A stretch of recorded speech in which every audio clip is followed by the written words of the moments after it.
Gentlemen,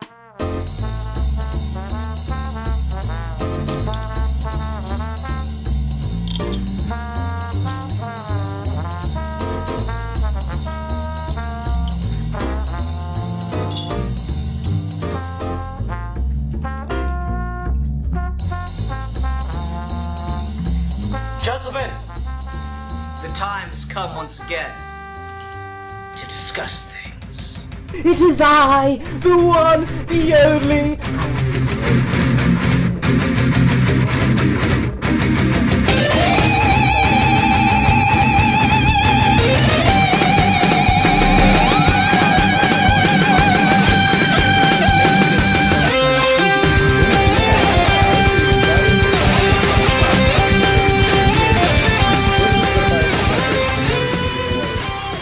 Welcome to another episode of Geeky Gentlemen, for real this time. We got about 20 minutes into recording and I realized I fucked up.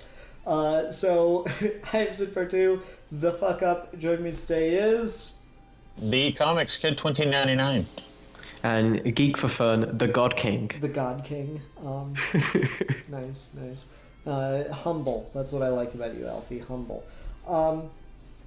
Yeah, so Alfie picked our review topic for this week. Alfie, what are we talking about? Today we're talking about Superman's Secret Identity by Kurt Busiek and Stuart Immonen. Okay. And so I guess we'll just start over and I'll ask Alfie, even though I know the answer now. What made you want to pick this and talk about it? Well, because I wanted to basically gauge people's reactions to something I normally use as an intro to Superman. I normally give this to friends or people who want to get into Superman but never really have found something that works for them. And I wanted to see what you guys thought of that and just discuss the story in general, because not a lot of people talk about this. Yeah, I've literally never heard of it before you mentioned it last week. So this is an interesting pick. And Ruben, you said you've read through this a couple times now?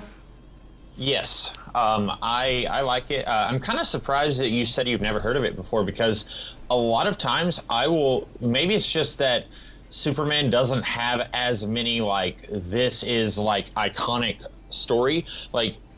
You don't get that as much with Superman, but, anyone can name, their top 10 Batman stories, but in my opinion, it's a lot harder to name top 10 Superman stories. But this usually is in the top tier for whenever I hear people talk about their favorite Superman story. So I thought that was weird that you had never heard of it before. But yeah, I like it. I really like the artwork. And I'm a huge Kurt Busiek fan. But the Stuart Immonen's art is very good here. Okay, all right. Yeah, I did really like his art. He's got it is a very stylized kind of look. It doesn't look super realistic necessarily. It's just got such a moody look, and not like dark broody Batman kind of moody, but just the way he'll do the rendering of characters and stuff. It does have a real sense of atmosphere and mood to the scene. I particularly like how sometimes we'll have broken lines where it's just really bright light or something like that in certain scenes. I thought that was really cool. Have you ever read Next Wave by Warren Ellis and Stuart Immonen? No. His art there is also really good, but very different. It's almost like it's two different artists. That's what really impressed me looking at this and then looking at something like that. Okay. So I don't want to play catch up with the whole 20 minutes of recording. If you guys wanted to hear that, well, you should have been in the room. But I did want to get to my main thing that I had as a takeaway, and just it was kind of in the back of my head the whole time I was reading this, which is that I just thought it was a very strange premise for a book, and I couldn't quite get over it, because it's not just a Superman story, it's Superman's secret identity, in which there is the real world that we all live in, and in Kansas a boy was born and his name was Clark Kent, and he got made fun of for that for years, and then he actually got Superman's powers. And the whole time I was reading this, I was like, that is such a strange premise, and I'm not entirely sure it's necessary to the story. So I gotta admit, as I was reading through this, I was like, is there any reason this couldn't just be a normal Superman story set in Metropolis, but just not set in the real world, as wherein Superman is a fictional character?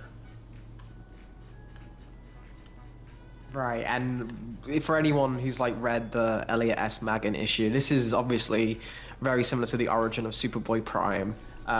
Before the craziness, when basically the idea of a kid growing up in the real world reading Superman comics, the ultimate wish fulfillment is you could be Superman. And Kurt Busiek was a fan of that idea and thought it had some good narrative potential, and turned it into this life examination of, okay, this kid who reads Superman comics, who's named Clark Kent, and he has to deal with all that shit, he becomes Superman.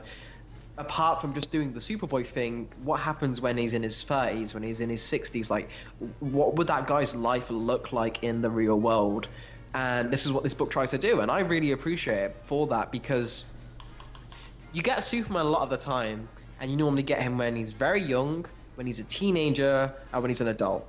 You don't normally get to see like Jesus. every aspect.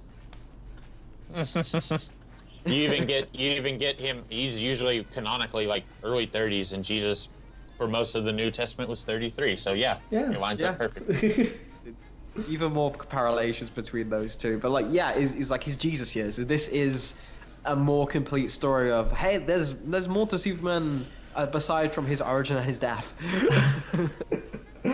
Yeah. I mean, was it last week you were complaining about, like, oh, DC tells 3 Superman stories. He dies, he becomes evil, or he starts off, and that's just the only thing they're interested in. Well, that's just Jesus right there. You get he starts, he dies, and then we all know the stories about evil Jesus. Evus. Oh man.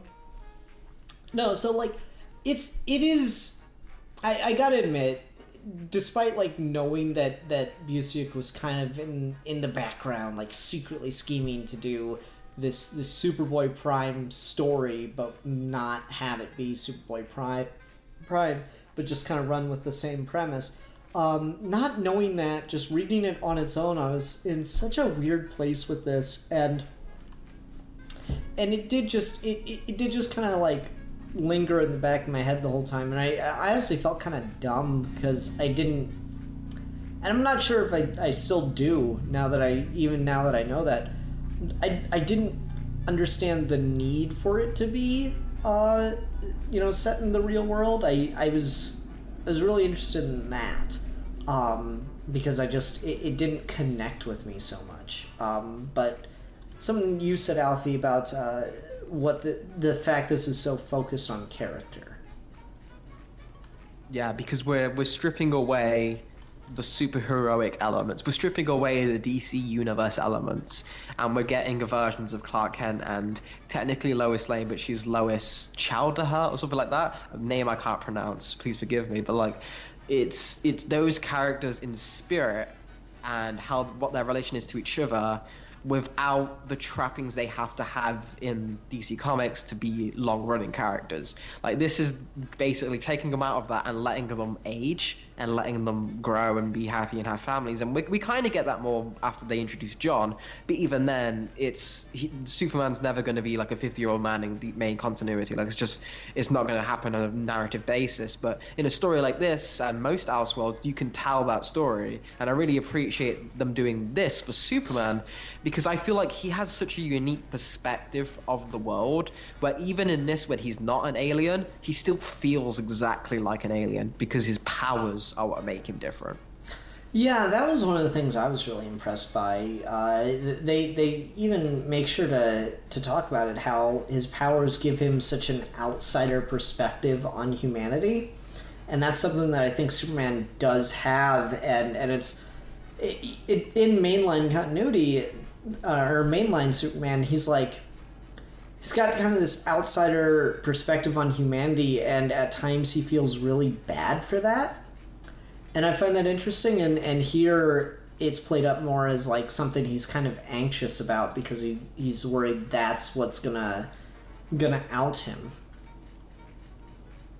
Yeah, and it's just in general, even before the powers, he's like his father tells him, hey, you'd find you'd probably have more friends if you just put yourself out there and like weren't so quiet. And it works because it is very much using Superman as a metaphor for just growing up and becoming a person. I was like, when we get the first issue and he's just a 17-year-old kid and he's got problems with like a girl he crushes, but like he's being bullied, and like his solutions to those aren't his powers, it's just him being him and like learning past that, and just being himself. And then once he gets into the second issue, once you get him being falling in love with Lois and stuff, it's not again his powers that attract her to him, like attract her to, yes, said that right the first time.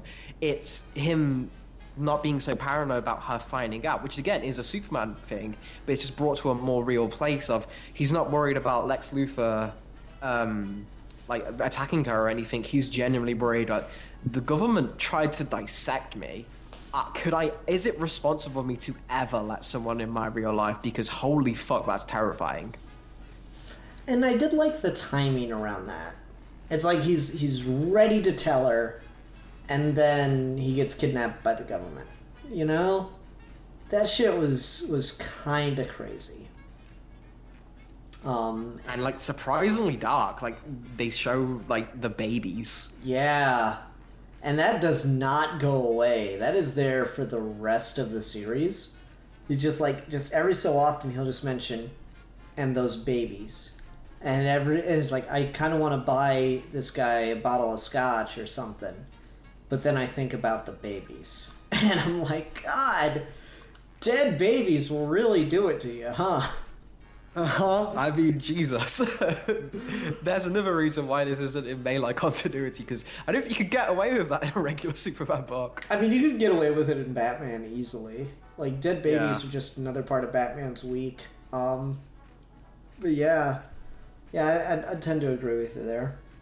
Ruben, what are your opinions on dead babies? I'm in favor. No, I'm kidding. I'm kidding. No, I agree. Like, and this, like you said, that's another good reason why this probably wouldn't have worked if it was a DC Universe story.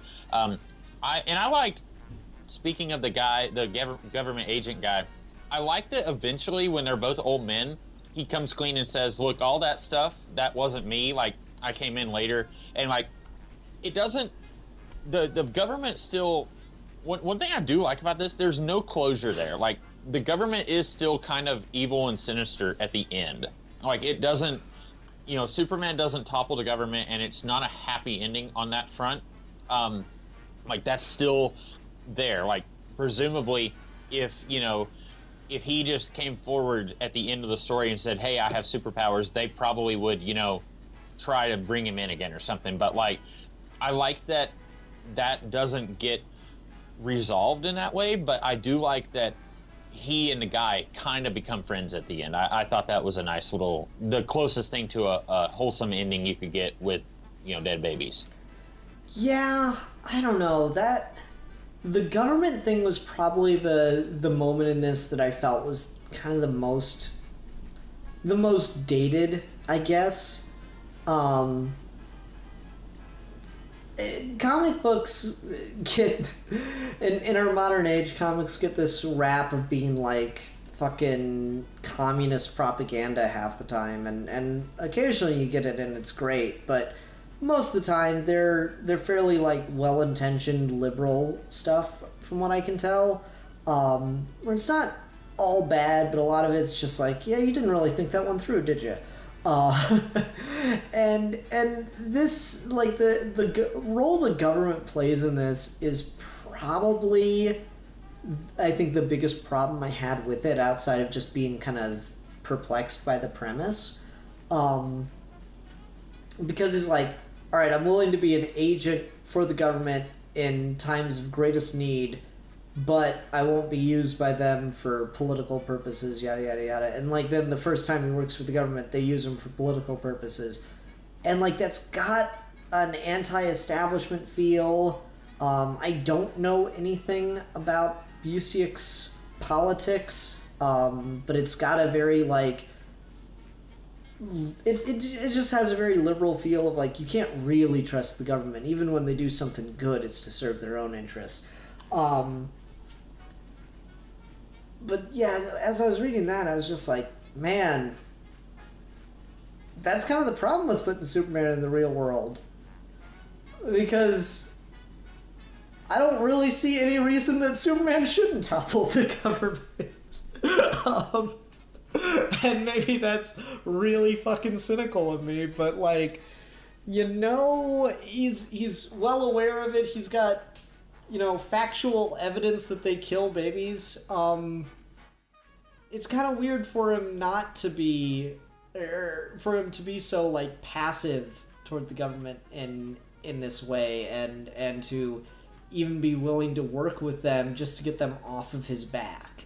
And to be honest, that kind of comes off as a little selfish, which not the most Superman feel. Right. But I do feel like it's part of. I think that's an interesting conflict because we establish immediately when he's interacting with the government that they can take him down. That this is not Silver Age Superman or even mainline continuity Superman. He is powerful, he's fast, he's Superman, but he's not invincible. Like if they really wanted, if he tried the direct attack, they could probably overwhelm with the numbers and just take him down, and then he'd be dead. Like that is very early on established, and I think that's necessary to then encourage the drama that he's getting better at this, but at the same time, there's always that nagging fear in the back of his head is, what if I go for this? If I do try to make a stand, especially once Lois is pregnant, and the whole reason why he wants them off his back is because he's got children, and he wishes under no circumstances will he let them go under what he saw those babies get dissected. So he's willing to make that selfish choice, which I think comes from a very human place.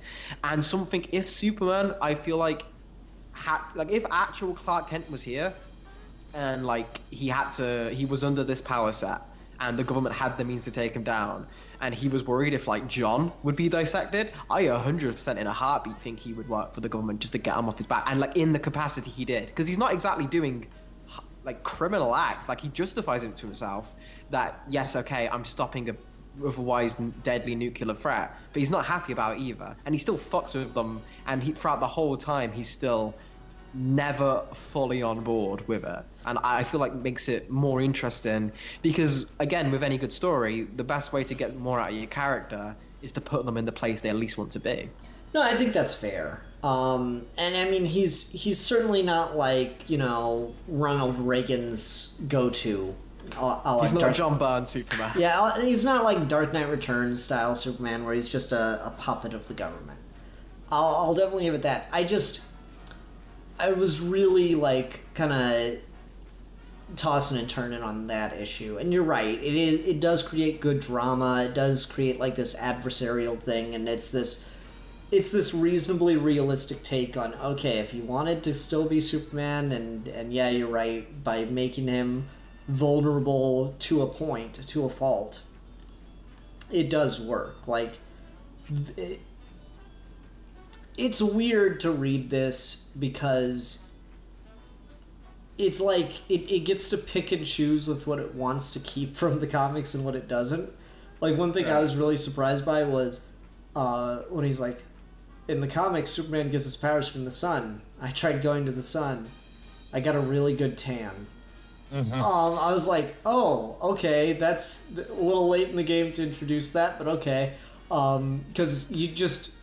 As a comic fan, you just kind of assume that's a given, that he's solar powered, and so I was a little surprised that that's just kind of thrown out at the last act.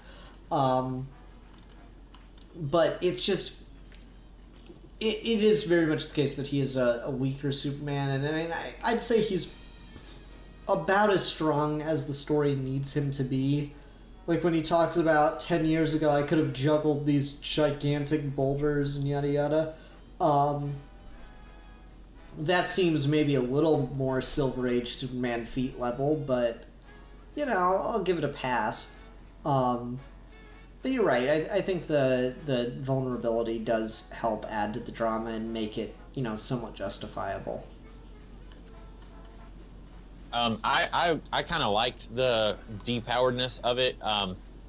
Again, like, if this was a normal DC Universe Superman, I probably wouldn't be on board with that, because I like Superman to be not like, moving planets or anything like that, but I like him to be a little bit powerful. But for the purposes of this story, I was okay with, like, especially when you get to the point where his daughters are teenagers and, like, he's talking about, like, I'm not as powerful as I was when I was 17. I like that they're going in that direction. I think the go-to for Superman now is that, like, he's going to outlive every human being on the planet until our sun goes red, which, or at least I've seen that before in different iterations. But I like that this is a Superman who can get old for the purposes of this story, especially. Like, you kind of have to do that because this is about his entire life. So I think it had to be a weaker, air quotes, weaker Superman for this story. Right, and like the reason why I feel this kind of goes to my point of this is Superman with all the tropes of being a comic book character taken away, is I am in the opinion that I like a Superman who can move planets, and like I want him to be as powerful as possible, because I feel like that doesn't affect the drama when he's in a mainline comic, because how Superman works is like he's the top dog, but he's not unbeatable. But when you're in a DC Comics universe, when you've got people like Darkseid or Doomsday you can tangle with, he has to be pretty strong to be able to do that. But when they're not here and he's just in the real world, he is still definitively the top dog, but there has to be something that can fight him. And in this case, instead of a Doomsday or a Parasite, it's the US government. So he has to be on that level. The greatest villain. Man. Well, I mean, fucking Lex Luthor. There you go. Yep.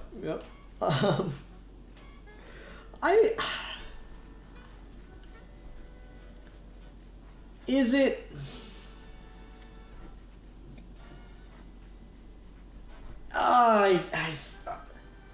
Should Lex Luthor have been in this? No. No, you don't think so? You don't need him, because Lex Luthor wasn't there in Superman #1. Action Comics #1, sorry. So like, this is just Clark and Lois. Like, this is bare bones, and Luthor really wasn't the Luthor we know until even his first appearance. Yeah, like even then. So like, he's so much of a late addition that you really, especially because he has to be so intelligent and thing. You can't really get away with that in a realistic story like this, when the only super thing is Superman. And Supergirls, and apparently through him. Yeah. And apparently other superheroes that just exist in like the last 5 pages. Yeah, you're right, probably. I don't know, it's just, with so much of it being focused on the US government as the problem, I'm kind of thinking more of like an Action Comics Lex Luthor, like Morrison's Action Comics. Right. Where he's got this like, he's kind of like a contractor for the government kind of thing. I just wonder if maybe that should have been introduced as opposed to the, what is it, Malloy character or whatever. But yeah, it probably works better. It's just hard not to think of that as a comics guy. Because, yeah, Parasite, Darkseid, friggin' Metallo, whatever, are all that like crazy comic book kookiness, but there's something very bare bones and boiled down about Superman's greatest villain is just a dude. There's always something to that. And this Superman is intelligent, but he's far from a genius who's like, working on the cure for cancer in the Fortress of Solitude kind of Superman. This guy's, maybe could be outclassed by just a really, really smart person with infinite resources, because he kind of almost is. At several points. I think that's a good idea, and I would have liked to see that. I'd like to see if they ever did something with that, like a one-off issue, and I think it could work. But at the same time, I feel like then you just get more into telling a mainline Superman story. Like that is every Superman origin story, where like Birthright or Secret Origin or stuff like that. And I feel like that's what this was trying to get away from. But I can see, because it does follow some of those tropes where you do kind of see his origin, you expect it to happen because you've seen it so often. Yeah, and that's the thing, is like so much of the villain of the book, quote unquote, is just the faceless government, and it makes it a little weird to read it that way.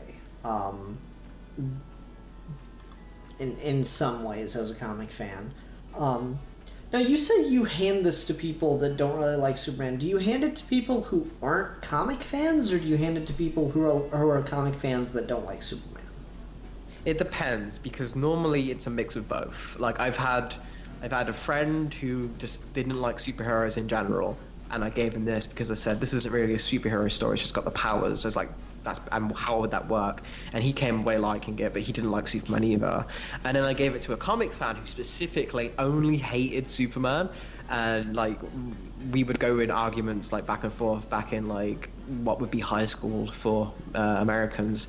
But it was like use your British words. Do it. Yeah, like so just like secondary school, we went back and forth on that between like why I like Superman, why he hated him, and I thought this would be a good one. And he didn't walk away from it loving the character, but he came with it. All right, so you can tell good stories with a bad character once you take away all the shit.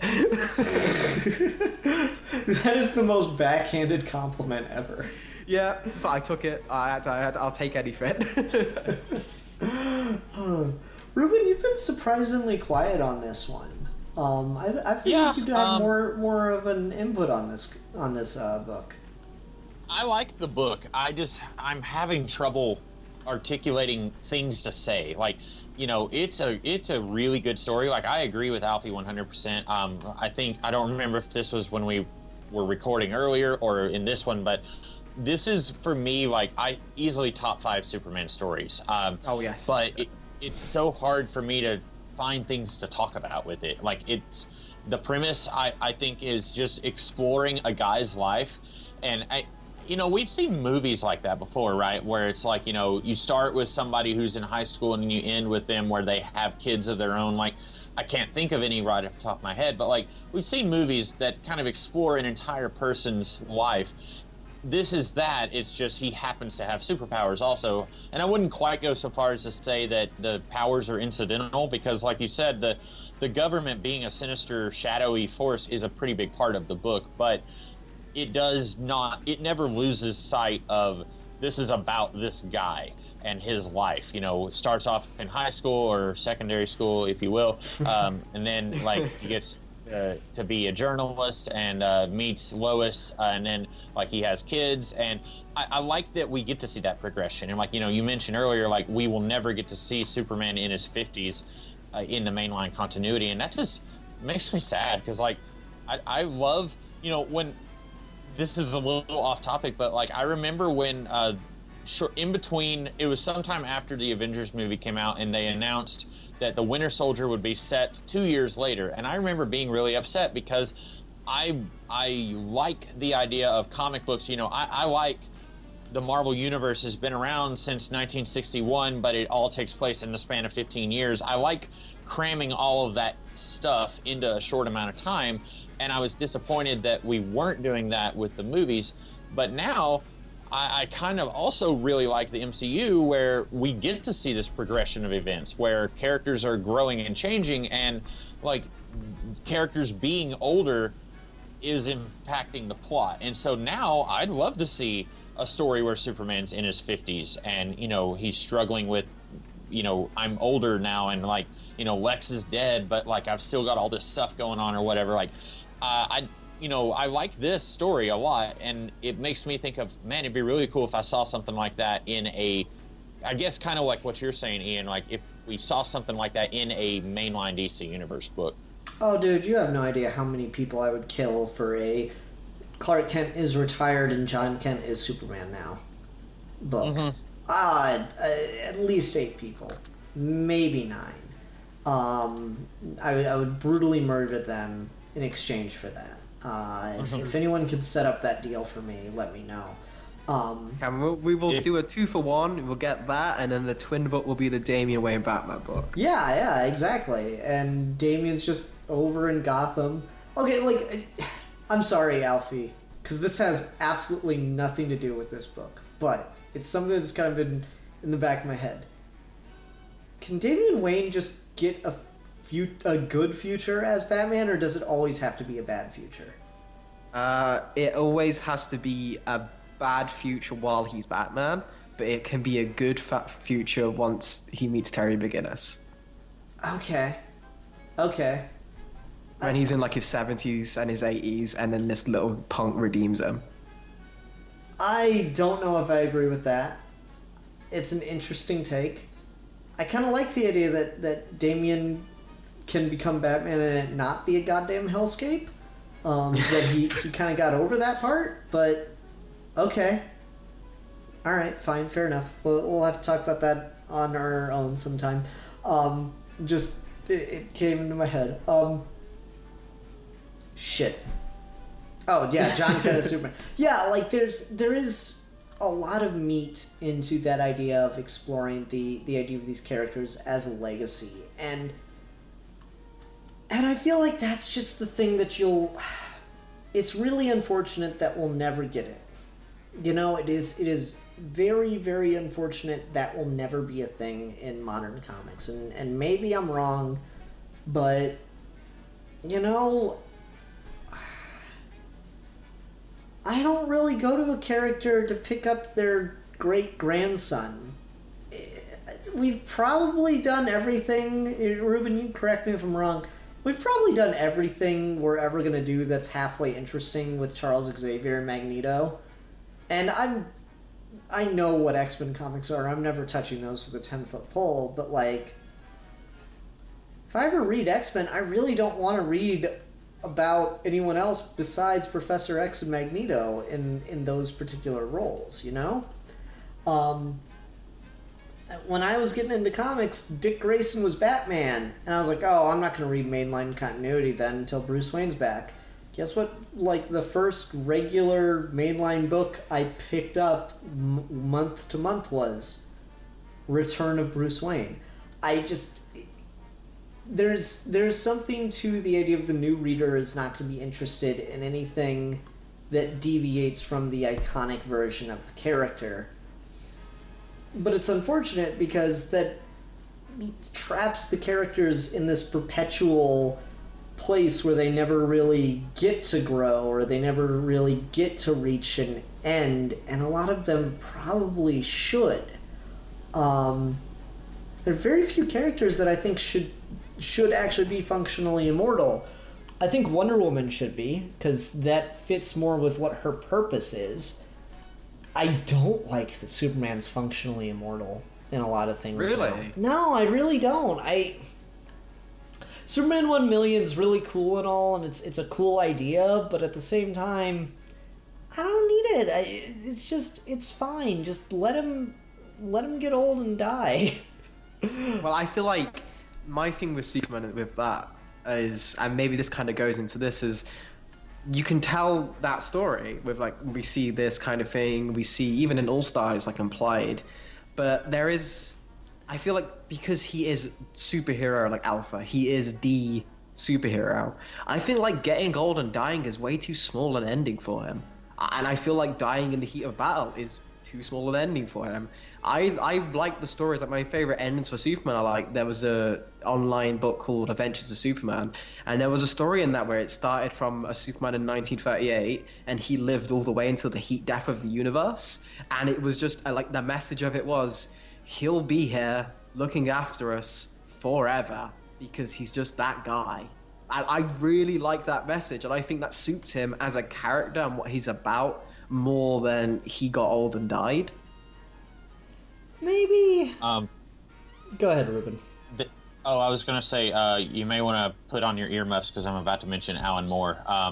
There was a comic in the late 90s, early 2000s that Alan Moore did, very similar to that. It involved the character, it was from Wildstorm.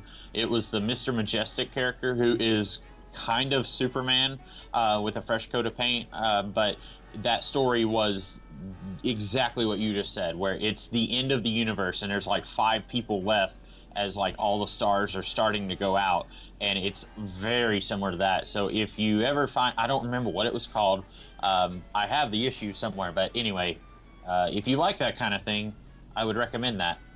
No, definitely. Alan Moore loves writing Superman, but he'll never admit it. He's just a fucking comic character. No one does anything interesting with him. They just keep redoing all the same shit. Yeah, I don't know. Like, there's the idea of Superman growing old and dying is maybe he shouldn't do that. I prefer the All-Star Superman of like the noble sacrifice, but maybe he'll be back. So Superman Prime 1 million kind of works a little bit better in that case, but at the same time I'm like, but he's all weird and gold and stuff, and it's kind of strange that he just resurrects Lois. Like, if it were not Superman, if it were anyone else, that would go so very wrong, and you know it. But like, here, his logo is quotation marks that contain the story of the DC universe. It's the hypest shit. Oh, god damn it. It's cool. I'm not denying it's cool. I'm just saying, I don't know if I don't know if in my mind that's the end of Superman's story. Right, that's fair.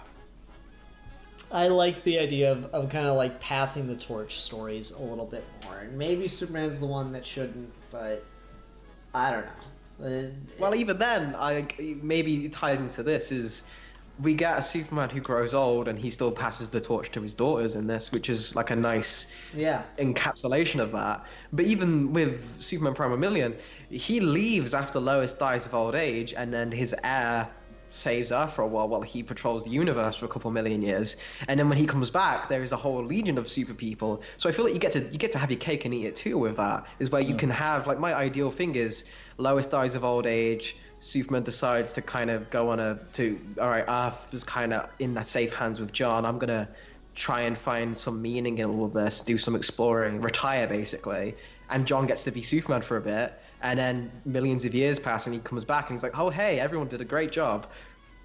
Well, I mean, that's the competing visions of the future between Superman and Batman, you know? You look at something like... both characters got a show. I'm watching through one of them right now. We got your Batman Beyond, where Gotham's still shit and it's arguably worse. And there's fucking, like, kids running around dressed up like the Joker, like we're in the Clockwork Orange and shit.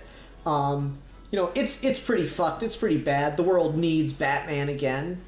And then you've got your Superman version of the future, which is the goddamn legion of superheroes that solve these big galactic problems, but rarely deal with, like, a mugger on the street because there's just not that kind of crime anymore. And that's a very different take on what the future will be. So the idea of Superman ending, is, yeah, you're right, Alfie. It's probably more interesting that way. I don't know. I lose a little something. For me, Wonder Woman being immortal works really well, and no one does anything with it ever. It's kind of sad.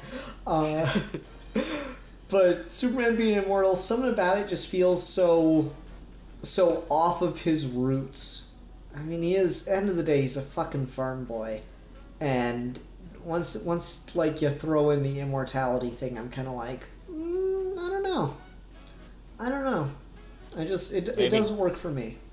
Maybe he just goes to another planet and then farms on that planet. Yeah? The universe is his farm. Get the fuck out. I guess then, because we've been kind of skipping around a lot with this issue, we kind of focused on the death fight. Going over the issues, and I guess maybe just the time periods in general, did you have a favorite? Like, what kind of stuck out? The last issue is my favorite, where he's old and his daughters are taking up the torch. Yeah, that was probably the most jarring one to me, too. because I think that's the biggest time jump you get in it, you know? First issue, he's a teenager. Second issue, he's in his like 20s, late 20s, early 30s maybe. Third issue, pretty much the same thing. It's not a ton of time has passed by the time you get to the third issue. Fourth issue is just like, and then 20 years went by. And you're like, whoa! So that was very jarring, but I think it did have the best send-off. And it's, you know, to that death point, it also had that really interesting idea of like, that's the thing about sunsets and endings. You just go east for a little bit and you get to experience it all over again. That's kind of the thing that I found really interesting about that last issue is there's a finality to it, but there's also like this endless sense of hope and adventure on the horizon, you know? Mm-hmm. Definitely. I feel like that's a good... Because we get a lot of... He flies up to somewhere for isolation. And when he's just a kid, he goes to these like gorgeous ice caps and just watches the sunset from there. But then as he gets older and more confident with his powers, he decides to go to space. And like there's the issue where he's just so frustrated, he just screams in space. And like that was really relatable because I feel like if you were Superman, that is something you would do. Is just you like even in mainline, he kind of goes into the ocean for a bit when he just needs like sensory. He just needs a moment to like compile his thoughts, and that just like panel of him just like so frustrated and so he doesn't know what to do, and like life's hitting him at all angles, and he just screams into space. But then you get when he's got more mature, and he's thinking about writing, he just goes into space to watch the sun, and he gets older and older, and eventually he takes the little Superman Christmas thing and he lets it fly off into sunset with him, and he's like going into it. Like I like that progression of you get to see this guy's outlook change on life, and what his different reasons for wanting to be alone change as he matures, as he goes from kind of a fear of it from being adolescent to then getting to a more mature fear of a commitment, and what that brings then into fatherhood, and like, can I be a good father? Or like there's this great panel where like he's thinking of all the things that could go wrong with the baby, and Lois is just like, you better not be using X-ray vision on the children. Yeah. I like that in issue 1 where he's like, X-ray vision in the girls' locker room does work, but I don't know if I could actually kill people with that, so I don't do it.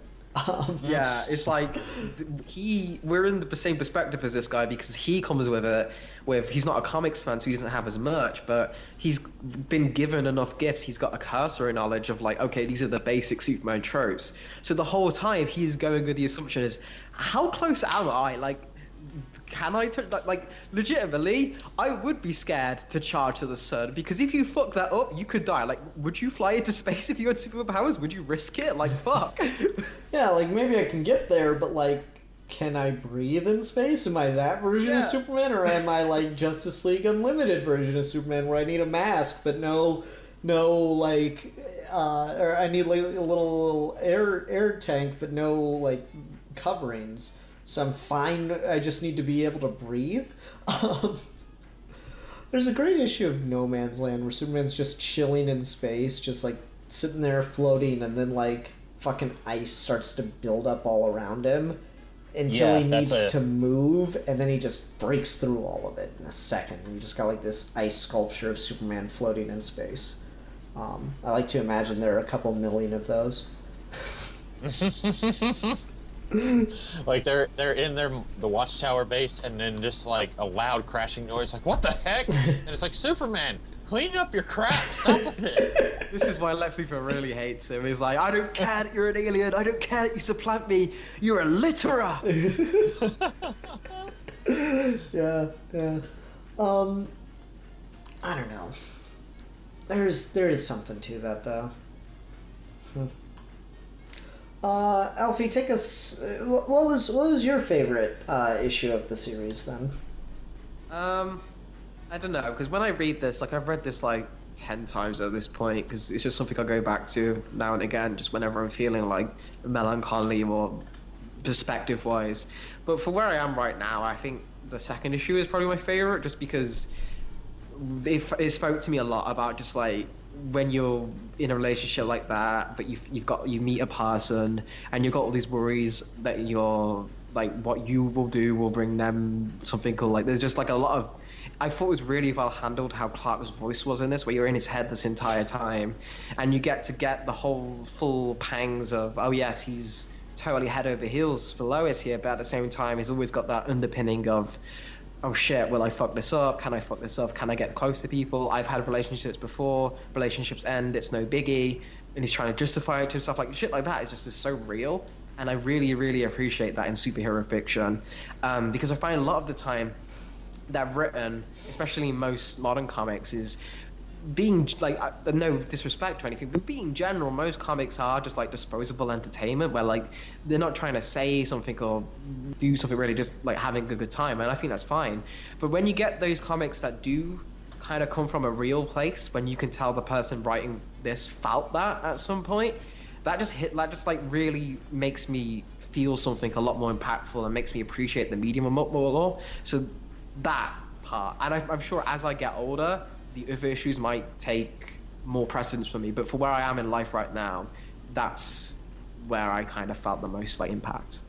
No, I think that's totally fair. I go really back and forth on that stuff because I like those just fun, simple stories that are more just like, here's the villain of the week kind of books.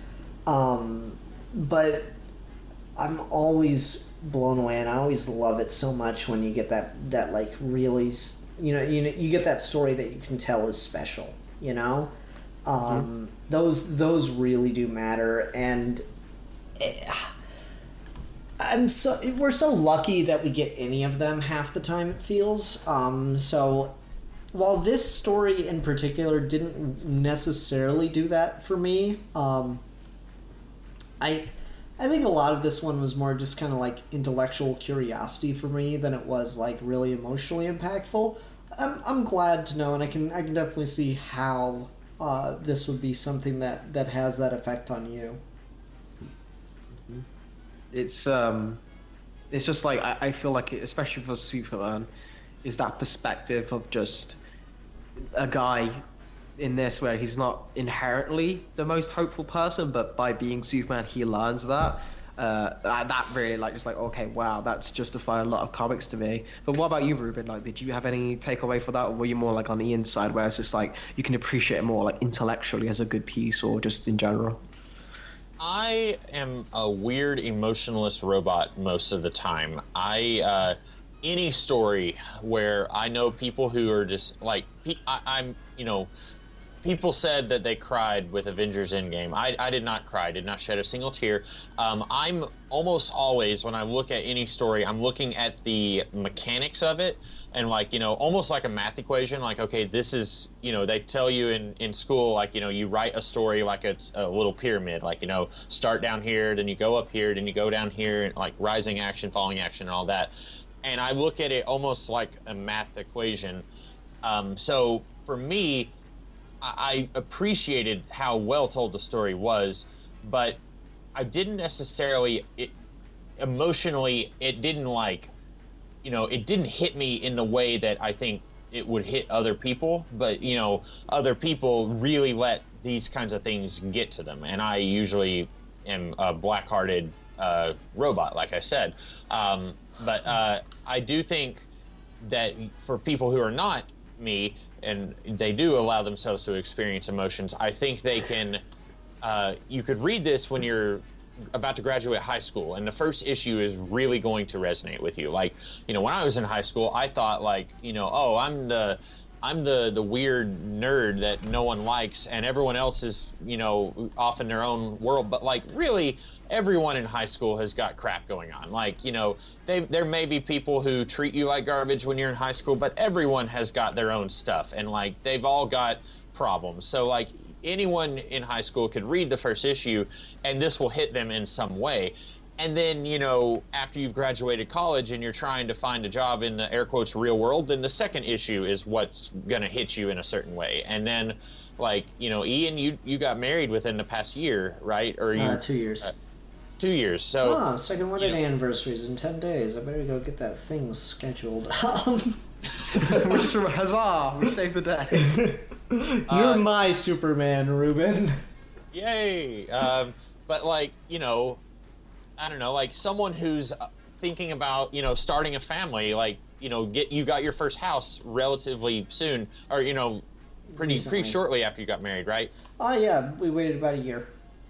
Okay, yeah. So like the third issue is probably going to be kind of where it's going to land more for you, and then like in 20 years, the fourth issue might, if you ever reread this, that might be. So like, what I like about this is like this is an all ages story in a way that you don't usually hear that term thrown around. Like anyone can read this, everyone can read this, but different parts of it are going to hit people at different points in their lives, and I think that's a really. I don't think this is a story that could have been told when the creators were younger. Like, you know, both of them have been working in comics since the 80s. I don't think they could have done this story in the 80s. I think it would have been a very different kind of story. I think them, and I'm not saying they're old, but I think being more experienced helped them inform this story. Okay. I'm gonna just disprove your hypothesis, Ruben, because you can't say something that well cut and beautiful if you're an emotionless bastard. Thank you. That is interesting. Ruben, do you have anything that, like, it does really get to you? Like, really does hit you in a place? Jean Grey's death, everyone.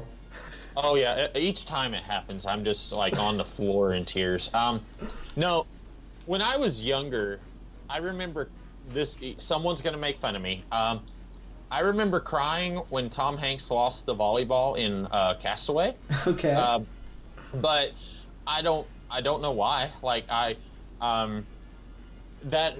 was when I was younger. I definitely did cry more, I think, because I also in the Pokemon anime, when Ash allowed his Butterfree to go, I cried for that also. But I don't know. Like I cry more. Like I'm more. I think, you know, like if a character in a comic dies, I'm so cynical where it's like, okay, in 3 years they'll be back. Or in a movie, like if a character dies in a movie franchise, I'll say, okay, you know, that might have been a well-told story, but I can go back and rewatch that movie.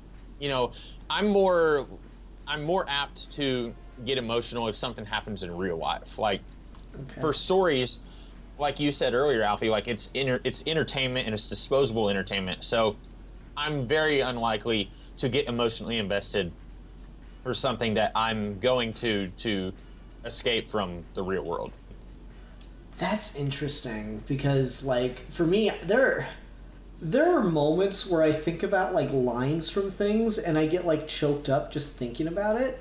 Like, I'm not a huge Star Trek fan, but in my favorite series, Voyager, there's an episode where B'Elanna Torres gets stranded on a planet that's like pre-warp. It's basically kind of stuck in like the ancient Greece era level of developed society, and she crash lands a shuttlecraft on this planet, and this guy finds her, and he's just blown away by her, and he's actually a playwright, and he's trying to write a play to show to his king in order to convince him not to bring their people into a war. And he listens to B'Elanna Torres talk about everything that Star Trek and the Federation has done and all this stuff, and he writes this play that's all about like the struggle that Voyager has been dealing with the Borg. And there's this moment where it's someone playing Janeway and someone playing the Borg Queen, and like the actors say to each other, like, I'll send 1,000,000 of my men after you, and you'll kill them. And you'll send 1,000,000 of your men after me, and I'll kill them. And it'll go on and on and on like that forever until all that is left is our hate. And like that, I'm like kind of getting it just talking about it. But like I'll think about that, I'm like, that's Star Trek right there. That is like the heart of the entire series. Good or bad, that's always what they're aiming at. And that's just very, very emotionally like true and real, and it just strikes a very particular chord. So like I'll get I'll get that feeling and kind of like wrapped up into stories like that because they get to such an emotionally core and true part of people, and I think that's like the great thing that art does is it can kind of communicate those things that that reality doesn't want to face about itself, maybe. And so I get really emotional about that stuff, but like life stuff, I it's weird. I feel more like a robot in life stuff and more attached to fictional characters sometimes. So we're a bit of an inverse there, Ruben. That's kind of funny, man. Yeah. Yeah, wow. It's weird. So no, but like, I'm sorry, Alfie, we keep diverting from the book itself. So I did not have that with this. I did not feel like tremendously invested in a major emotional way here, but that's not a reflection on it being done poorly. It just didn't deliver for me in that way. Right. I think it's a case-by-case basis, so that's just totally agreeable. Yeah. Well, I'm glad you agree, because I was not going to change my opinion. All right, what else can we talk about with this one? Because we needed a few more minutes. So I'm curious, Ian. There is another comic that is either in the process of coming out right now or has just finished coming out, but it's called... I know exactly what you're talking about, Ruben. One issue left. Okay, yeah. It's called Batman Creature of the Night, also written by Kurt Busiek, and he's been planning it he's been in various stages of wanting to write that for a good long while. And who is doing the art on that, Alfie? Do you remember? I don't recall. It's not imminent, but I will look that up. But it's basically the same premise as this, but it's Batman. And I'm curious, Ian, if with this being a premise that kind of threw you for a loop, if you would be interested in reading.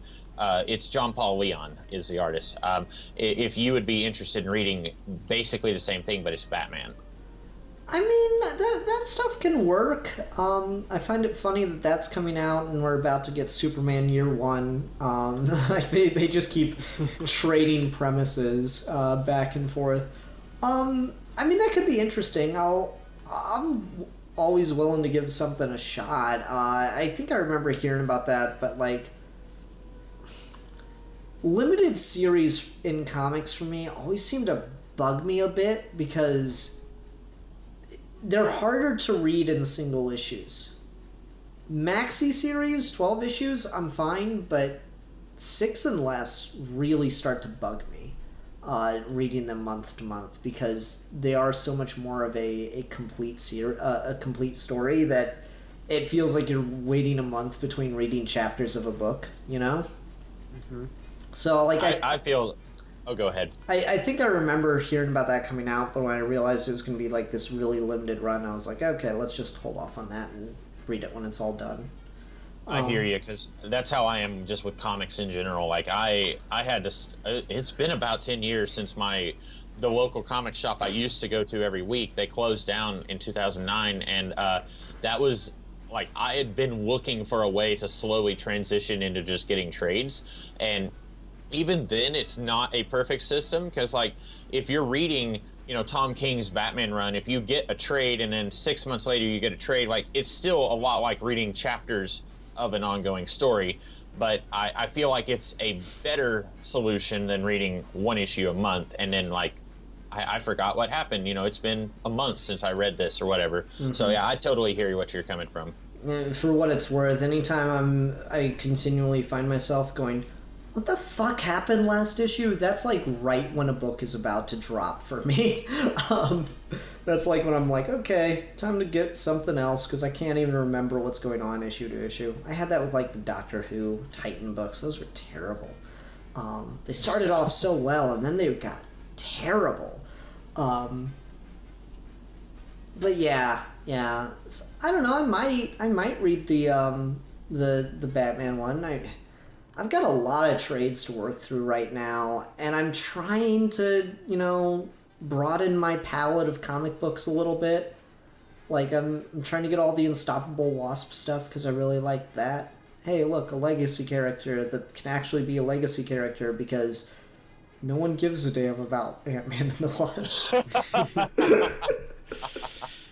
Oh, Ant-Man, I refuse to read anything except the Hank Pym version. I'm a Yellow Jacket only man. Yeah, exactly. Yeah, that's the thing. Like, Blue Beetle, I don't think Ted Kord will ever be the only Blue Beetle again. I'm pretty sure Jaime Reyes is pretty damn solidified at this point.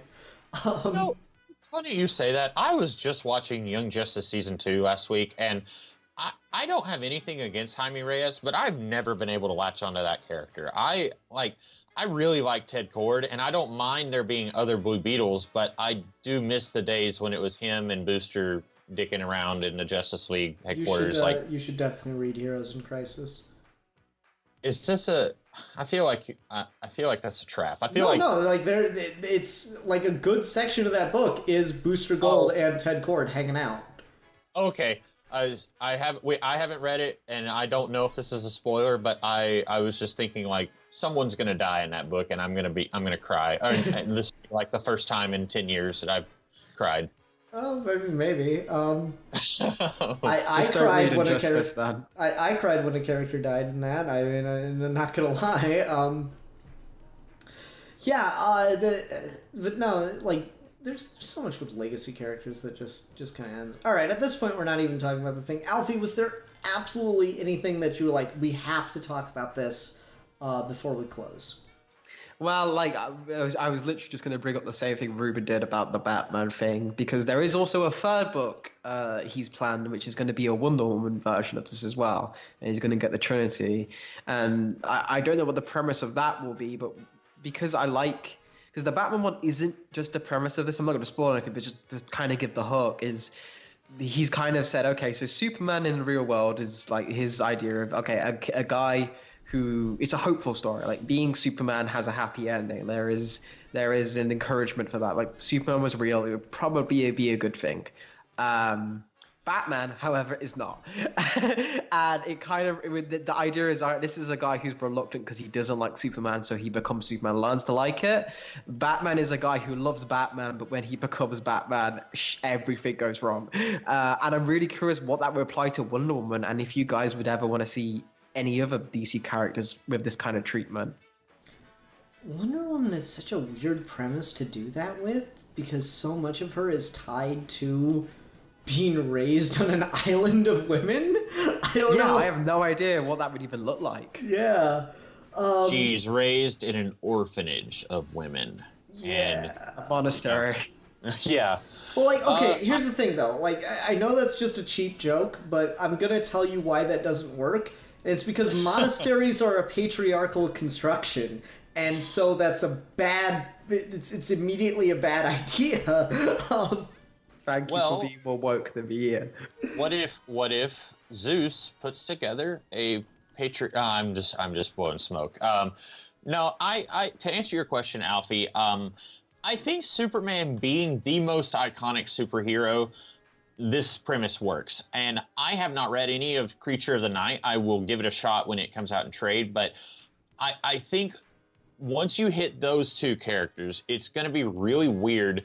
Like, you couldn't really do this with Flash, could you? Like, Flash, people who don't read comics know about the Flash now, but, like, he's not at that place pop culturally where you can do a story where some kid is like, man, my parents named me Barry Allen, and, like, everyone thinks that I'm the Flash. Like, you know what I'm saying? Like, at a certain point, taking other characters of the DC universe, I don't think this premise would work.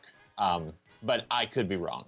I think the only other one that, like, the Wonder Woman one's going to be a really hard sell if he ends up doing it. I mean, it was, over 10 years between Secret Identity and Creature of the Night, so maybe 10 years' time, we'll get the Wonder Woman one. And then 10 years after that, we'll get another one, so... If he was going to do it, I'd say Green Lantern would work better with the premise, just because you can do the, oh yes, we sent images of ourselves into your culture so that you would be more okay with us when you encountered the core. You can get away with that classic sci-fi bullshit of, it's usually used for lazy alien designs, but it's fine. you could the premise probably works a little bit better with Green Lantern just because so much of it's, you know, from out there, and there you've still got like the fact that space is completely unknown. You know, I'm not sure if there's any other DC character you could do it with. Swamp Thing. Yeah. Swamp Thing. Yeah, sure. Sure. Fair enough. All It's right. like, I'm a swamp monster, and my parents named me Alec Holland, and that's just not. Yeah, my parents named me Alec Holland. Everyone makes fun of me for being Swamp Thing all the time. Really? Everyone? It reminds me like The that mystery gang. Yeah. I'm a Scooby-Doo villain, but they keep thinking I'm an Alan Moore creation. Yeah. Fucking reminds me of that episode of Archer where he's making fun of Lana. He's like, God, a freaking Hulk hand's over here. And she hits him. He's like, God, back off, Jennifer Walters. And she looks at him. He's like, secret identity of the She-Hulk. And she hits him again. And I'm just like, what a fucking dick. And what a specific ass reference. Oh, fucking guy. All right. Well, I think that'll about do it for this. Let's go ahead and go on to ratings then. Alfie, why don't you go first? I'm curious where you rank this. Well, for me, I've gushed on it a lot more than the other two, but just like, this is a book that's very near and dear to my heart and is probably my second or third favorite Superman story, and therefore probably my second or third like comic book story in general, just in terms of like miniseries, not counting runs. So this is pretty much like perfect for me. Like this does exactly what I feel it was set out to do with me specifically, and it's a book that I'll always love and go back to constantly. So yeah, I'm gonna give it 5 out of 5 Christmas Supermans. Okay. How about you, Ruben? I am going to give it 5 out of 5 dead babies. Oh, Ah, those babies. Every time I see Ruben, I think of those X-Men comics. But then I think I'm gonna buy him an X-Men trade. But then I remember the babies. yeah. He's not proud. Yeah. All right. I am going to rank this book. I mean, it's one of those things where like it's really, really well done. Just didn't necessarily work for me on a personal level. So I'm gonna give it 4 out of 5. Shadowy government agents who you learn to befriend after years of begrudgingly working together. You know, I think we've all been there. Yeah. Now that you want to talk about relatable, having a government handler, whew, God. Isn't that just what you are to me and Ruben? All right. Well, so next week I needed to come up with a topic discussion for next week, and we were kind of discussing things before we started recording, and I wanted to come up with something based on how I was feeling in regards to the reactions to Heroes in Crisis. And there's a lot of gatekeepy fan bullshit out there, and there's a lot of harassment, and that stuff's all very rife for discussion. But I think it's kind of all underlying kind of a deeper issue. So we're going to go for a deeper pull. And I'm not sure what my 3-4-word title is going to be, but I wrote down this sentence, which I think is my diagnosis for some comic fans out there. Comics are art until they do something I dislike.